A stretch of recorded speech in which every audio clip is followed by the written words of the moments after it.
Well, it's been all about the Winter Olympics, the U.S. sweeping up plenty of gold, and what's been really clear this year is women are a force to be reckoned with. Today we're getting up close and personal I should say, with one of the top women players in the country and owner of this. This is a real silver Olympic medal, everybody. And on our show, we have American three-time Olympian ice hockey champ. It's Julie Chu. Welcome to the show. Thanks, Desiree. Thanks for having me. Listen, before we get into the interview, let's set this up for folks. This is your third medal. That's correct. Okay, and I'm wearing your most recent. Yep, from Vancouver, silver medal. And then on myself, I'm wearing a bronze medal from Torino. Oh, wow. Hold that up there. Oh, that is beautiful. Okay. And then a silver medal from Salt Lake City. And if you look at the medals, they're so different. Each one's unique, and it's pretty special to be able to have three and to be able to share them with you and my family and friends. Well, be careful how you say share now, Julie. That might mean a lot of things. Let's talk about your life. I mean, you started playing when you were 8 years old, and what's interesting is you played with only boys. Yes, that's correct. I started playing at the Bridgeport Wonderland of Ice, and there wasn't a girls' team there at the time, and girls' hockey in general was pretty limited and rare. So I started figure skating for 2 months and switched over to hockey pretty quickly for many reasons. I like a team sport, but also I'm not very graceful. So what was it like, though, being with all the guys? Was it more competitive? It was actually awesome. You know, I was really fortunate to have a boys' team that I played on and coaches that were really supportive, and they treated me like a hockey player, and that's all I can ask for is not to get special treatment, not to be treated poorly, of course, but just enjoy being a part of the team. And I think that early stage of my kind of playing career really set the tone for the rest of my hockey experience. And listen, the road to the Olympics has not been easy for you. You have really worked hard. You graduated from Harvard and really played your entire life. Is that right? Yeah, since 8, and now I'm 27, so it's been a great journey for me. How did you juggle your career and also training for the Olympics and going to Harvard?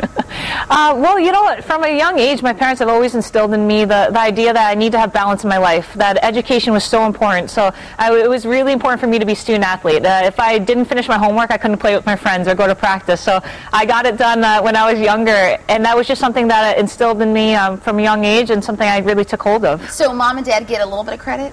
Just a little bit. I don't know. They're not that important, but no, they've been unbelievable. They're incredible people and really gave me every opportunity to, you know, chase after my dreams. And my brother and sister as well, really awesome people that I'm fortunate to have in my life. Let's talk about the Winter Olympics. What was that process like? Where were you when you heard you'd made the team?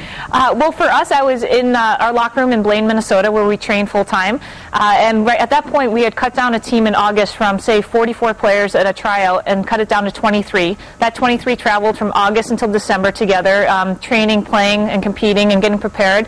And then, unfortunately, we had to cut down the roster from 23 to 21. Wow. And those last cuts were, you know, they're tough. I was fortunate to be on the positive side of it, but was bawling in the locker room over it too, because two of your sisters, two of your teammates that helped on this Olympic journey weren't making the final stretch with you. So in Minnesota, you're with how many girls? 21 you just said, right? Yes. Do you all get along? You know, to be honest, we get along really well. It's like any it's like any sisterhood. So just imagine if you say sisters and everything that comes under the sun in that. And so there will be times when we get on each other's nerves, definitely. But there'll be also this appreciation of each other and that we're going to be different, and but a respect and honor for what we've given to the team, to each other. And with that, a friendship, a sisterhood builds, and you wouldn't want to go through this journey without them. You were just on Ellen, like the show Ellen. You've got to set this up for our viewers. Listen to this, everybody. Tell us how this happened for you. Yeah, well, all of us love Ellen DeGeneres. We watch her HBO specials and just can quote her word for word in those stand-ups. And one of our teammates, Gigi Marvin, had the idea of making a flat Ellen. So, you know, took a popsicle stick, blew up a picture of her, and we took her around on our Olympic journey. So we'd be at the Olympic Training Center in Colorado Springs, and, you know, we'd be standing on the podium, like they have a mock podium, and we'd put Ellen on top and put her face in front of us. Or with Olympic rings, or in the locker room. So she came on our journey, and she has this live, laugh, dance, and conquer. That's her like motto and her flag that she actually ended up sending us, and we had in our locker room at the Olympics. And just a reminder to keep things fun, keep it down to earth, and enjoy the process. And but I think she invited you on the show. So So you get to the show, do you dance with her? Do you do everything with Ellen? Yeah, like we get there and it's surreal because like we're literally just like little kids on Christmas, Christmas Eve and Christmas morning, like can't wait to meet her in person. And you're there really early, so you're just sitting in the back and kind of backstage hanging out, and there's a pool table, a ping pong table, a jukebox, so of course our team's hanging out, having fun, like being like little kids back there, and the next thing you know, Ellen comes out and comes and meets us, and we're all like, oh, you hear screams, and everyone's like, this like goofy look on their face because it's so incredible. Oh, that's so amazing. So tell us, when you received this one, when you all realized you'd won, take us back to that particular moment. Did you cry?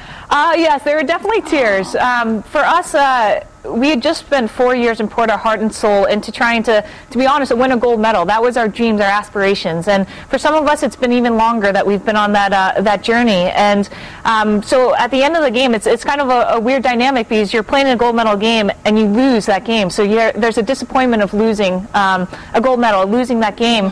But then in 5 minutes, you literally have to shift and try to like adjust and say, okay, but then I'm having this silver medal around your neck. So literally, I was just bawling because I had every emotion running through my body, from disappointment from a game, but then looking into the stands, and again, my parents, looking at my parents, and they went and they tapped their heart and were kind of like, we love you. And I was like, wow, thank you. You're going to make me cry. Stop it. So amazing. And to be able to have a silver medal, a bronze medal, and go to multiple Olympics, what an honor. And just appreciate the moment and what I've gotten a chance to experience. We are so proud of